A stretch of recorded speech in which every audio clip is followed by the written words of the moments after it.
وتولى عنهم وقال يا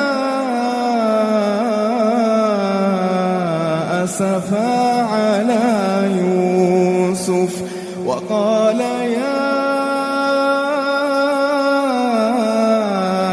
أسفا على يوسف وابيضت